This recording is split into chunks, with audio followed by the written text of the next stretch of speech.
Political issue না আমার party এর কিছুর সাথে জড়িত আছে। এটা পুলিশ প্রশাসনের কাজ, পুলিশ প্রশাসন তার কাজ করবে। আমাদের কাজ মানুষকে পরিষেবা দেওয়া। অবশ্যই ল অ্যান্ড অর্ডার সিচুয়েশন থাকলে সেটা পুলিশের মানে কাছে দ্বারস্থ হওয়া। পুলিশের কাছে যখন দুই পার্টি গেছে আমি শুনলাম, পুলিশের কাজ করবে। যেটা অন্যায় সেটা ভুল, সেটা আমাদের দল কোনো রকম মানে অত্যাচার অবিচার সহ্য করে না, আগামীতেও করবে না। যে ভুল সে শাস্তি পাবে। হ্যাঁ, ইন্টেরিয়র ডিজাইনের আক্রান্ত হলো এবং তিনি সেই সিসিটিভি ফুটেজটা পুলিশকে না দিয়ে বিজেপির নেতাকে দিলেন। এটাও একটা ভাবার বিষয় আছে না? অন্যদিকে বরানগরে তোলাবাজির শিকার ইন্টেরিয়র ডিজাইনার, গ্রেফতার করা হয়েছে দুজনকে।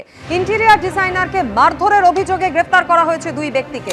ধৃত রাহুল যাদব এবং আয়ুষ কুণ্ডুকে গ্রেফতার করেছে বরানগর থানার পুলিশ। আক্রান্ত বরানগরের ইন্টেরিয়র ডিজাইনার সুদীপ্ত ঘোষ তাকে ডেকে নিয়ে গিয়ে মারধরের অভিযোগ ওঠে তৃণমূল নেতার বিরুদ্ধে। বরানগরের তৃণমূল নেতা শঙ্কর রাউতের বিরুদ্ধে ইন্টেরিয়র ডিজাইনার তিনি অভিযোগ করেন, আর তারপরই দুজনকে গ্রেফতার করে পুলিশ।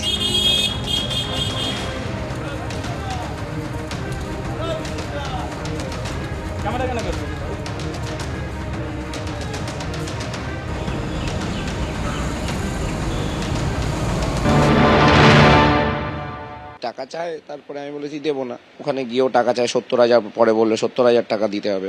আমি 1 টাকাও দেবো না। ওই মারার অবস্থাতেও আমি উঠে দাঁড়িয়ে আমাকে বসতে দেওয়া হচ্ছে না। আমি তখন হুমড়ি খেয়ে গেছি। সেই অবস্থাতেও আমাকে যখন মারছে আমি উঠে দাঁড়িয়ে বলেছি আমি কোনো টাকা তো দেবোই না।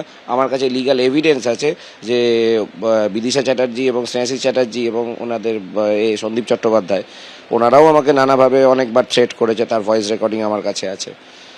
তো আমার কাছে সব ডকুমেন্ট আছে, লিগ্যাল এগ্রিমেন্ট পেপার আছে, আমি পেমেন্ট কিভাবে নিয়েছি তার রেকর্ড আছে, আমার জিএসটি বিলের ডেটা আছে, সব এভরিথিং আমার কাছে আছে। আমি সেটা নিয়ে আমি টাকা পাচ্ছি না, আমি কাজ বন্ধ করে দিয়েছি। আমি টাকা পাবো, কাজ করব। যে টাকা ফেরত দে, এক্ষুনি টাকা ওনাকে ফেরত দেয়। ওনাকে কেন টাকা ফেরত দিতে যাবো আমি? না, ওনার বাড়ির যে কাজকর্ম পড়ে আছে সব মালপত্র খুলে নিয়ে তুই চলে আয়। এটা ছেলে খেলার কথা নয়। একটা ইন্টেরিয়র প্রজেক্ট রেডি হয়ে গেছে, তারপর তুমি বলবো ওকে টাকা দিয়ে দাও, আমাকে এখানে টাকা দিয়ে দাও, আমি এসব করতে পারবো না। সালিসি সবাই মেন মেরেছে অর্পণী বেশি। এখানে যা আমার আর এই বগা এরা যারা ছিল তারা এখানেই বেশি মেরেছে। আর ওই রিভলভারের বার দিয়ে যখন এতে আপনার টোটোতে তুলেছিল তখন ওটা অর্পণ মেরেছিল। অর্পণের হাতেই ছিল, কোমরে ছিল বোধহয়, হোপফুলি। তো ওখান থেকে বার করেই আমাকে প্রথমে বললো জানে মেরে দেবো, চুপচাপ চ। কারণ আমি খুব চিৎকার করছিলাম, আমাকে এরম করে নিয়ে যাওয়া হচ্ছে বলে আমি প্রতিবাদ জানাচ্ছিলাম, চিৎকারও করেছি।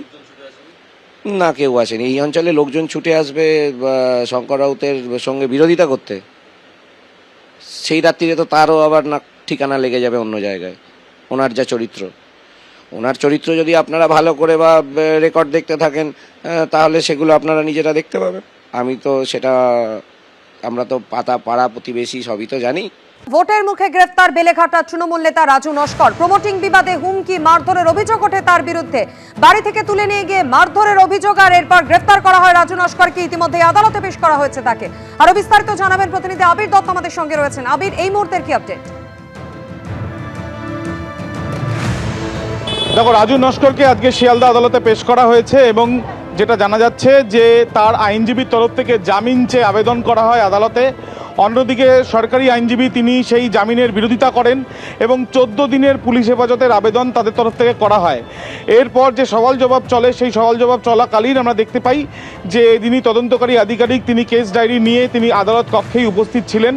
কিন্তু আদালত সওয়াল জবাবের পর 19 তারিখ পর্যন্ত পুলিশ হেফাজতের নির্দেশ দিয়েছে রাজু নস্করকে। যে 27 নম্বর কেস 13 তারিখের অভিযোগ হয়েছে, সেই কেসের পরিপ্রেক্ষিতে তাকে যে গ্রেপ্তার করা হয়েছে, যেটা জানা যাচ্ছে যে গতকাল দুজনকে পেশ করা হয়েছিল, তাদেরও হেফাজতের নির্দেশ হয়েছিল এবং সেই ক্ষেত্রে সেই ব্যক্তিদেরও কিন্তু 19 তারিখে ডেট রয়েছে। অর্থাৎ রাজু নস্করকে পুলিশ গতকাল যে গ্রেপ্তার করেছে তার পুলিশ হেফাজতের নির্দেশ হলো পুলিশের তরফ থেকে তদন্তের স্বার্থে পুলিশ হেফাজতের প্রয়োজনীয়তা রয়েছে বলে আদালতে জানানো হয়েছে। অর্থাৎ সরকারি আইনজীবী সেটা জানিয়েছেন। উল্টো দিকে যিনি রাজু নস্করের তরফ থেকে আইনজীবী ছিলেন তিনি জামিনের আবেদন করলেও সেই জামিনের আবেদনে কিন্তু বিরোধিতা করে পাবলিক প্রসিকিউটর। এবং কিছুক্ষণ আগেই যেটা দেখা গেল যে বেলেঘাটা থানার পুলিশ এবং লালবাজারের অফিসাররাও সেখানে ছিলেন, তারা কিন্তু রাজু নস্করকে হেফাজতে পাওয়ার পরে এখান থেকে তারা নিয়ে যান। এবং কিছুক্ষণ আগে এই ছবিটাও ধরা পড়লো যে তার অনেক অনুগামীরা তারা এখানে রয়েছেন, তারা কিন্তু মানতে নারাজ যে রাজু নস্কর এই ঘটনার সঙ্গে জড়িত। তারা এর পেছনে চক্রান্ত দেখছেন, কেউ কেউ এর পেছনে রাজনৈতিক চক্রান্তও দেখছেন। কিন্তু যে যে অভিযোগ হয়েছিল গত 6 তারিখে, সেই অভিযোগকারী তিনি 13 তারিখে ফের অভিযোগ করেন, তার মা অভিযোগ করে এবং অভিযোগের পর গ্রেপ্তার করা হয় রাজু নস্করকে। যে রাজু নস্কর তিনি দাবি করেছিলেন যে এই ঘটনা যিনি অভিযোগ করছেন তার সঙ্গে তার পরিচয়ই নেই। এখন দেখার বিষয়ে জিজ্ঞাসাবাদের পর যে হামলার অভিযোগ উঠেছে, সেই হামলার অভিযোগে কারা কারা জড়িত বা কাদের কাদের নাম রয়েছে, পুলিশ তাদের প্রত্যেককে ধরতে পারে কিনা। একদমই আবির, তুমি আমাদের সঙ্গে থাকো। যে খবরের দিকে নজর রেখেছি আমরা, ভোটের মুখে গ্রেফতার বেলেঘাটা তৃণমূল নেতা রাজু নস্কর। প্রমোটিং বিবাদে হুমকি মারধরের অভিযোগ ওঠে তার বিরুদ্ধে। বাড়ি থেকে তুলে নিয়ে গিয়ে মারধরের অভিযোগ, রাজু নস্করের ঘনিষ্ঠদের বিরুদ্ধে হুমকি মারধরের অভিযোগ পর্যন্ত করা হয়। ইতিমধ্যেই আদালতে পেশ করা হয়েছে রাজু নস্করকে। আবির দত্ত আমাদের প্রতিনিধি সরাসরি আমাদের সঙ্গে রয়েছেন। আবিরাজ, আদালতে সওয়াল জবাব কি হলো, শুনানির সময় ঠিক কি হলো, দুপক্ষের তরফ থেকে কি কি তথ্য প্রমাণ পেশ করা হয়েছিল আদালতে? দেখো, আজকে আমরা জানি যে আজকে যেহেতু আজকে রবিবার এবং আজকে স্পেশাল কোর্ট চলে এবং সেই অনুযায়ী আজকে যখন রাজু নস্করকে এখানে নিয়ে আসা হয় অর্থাৎ শিয়ালদা কোর্টে, তখন তার প্রচুর অনুগামীরাও এসে হাজির হন এবং তার পর যেটা জানা যাচ্ছে যে আজকে আদালত কক্ষে যখন সওয়াল জবাব শুরু হয়, প্রথমেই তার আইনজীবীর তরফ থেকে জামিন চেয়ে আবেদন করা হয় এবং তারা এই বিষয়টাও সামনে রাখেন যে এই পুরোটাই যে রাজু নস্করের বিরুদ্ধে যে অভিযোগ উঠছে, সেই ক্ষেত্রে রাজু নস্কর এই ঘটনার সঙ্গে সরাসরি কোনোভাবেই তার যোগ নেই। অন্যদিকে সরকারি আইনজীবী তারা তদন্তের স্বার্থে রাজু নস্করকে হেফাজতে রাখার প্রয়োজনীয়তা রয়েছে বলেই তারা মনে করেছেন এবং সেটাই তারা কোর্টকে জানিয়েছেন। এবং এই যে জামিনের আবেদন করা হয়েছে, সেই আবেদনের বিরোধিতা করা হয়েছে, তাদের তরফ থেকে অবজেকশন জানানো হয়েছে। 14 দিনের পুলিশ হেফাজতে চেয়ে আবেদন করা হয় পুলিশের তরফ থেকে, যিনি ছিলেন পাবলিক প্রসিকিউটর। কিন্তু আদালত সওয়াল জবাবের পর 19 তারিখ পর্যন্ত হেফাজতের নির্দেশ দিয়েছেন রাজু নস্করকে। একদমই আবির, তুমি আমাদের সঙ্গে থাকো। ভোটের মুখে এম বাইপাস থেকে গ্রেফতার করা হয় বেলেঘাটা তৃণমূল নেতা রাজু নস্করকে।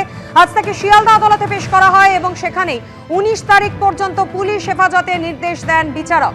জামিনের আবেদন ধৃত তৃণমূল নেতার আইনজীবী রাজু নস্করের জামিনের বিরোধিতা করে পুলিশে। প্রমোটিং বিবাদে হুমকি মারধরের অভিযোগ ওঠে এই রাজু নস্করের বিরুদ্ধে।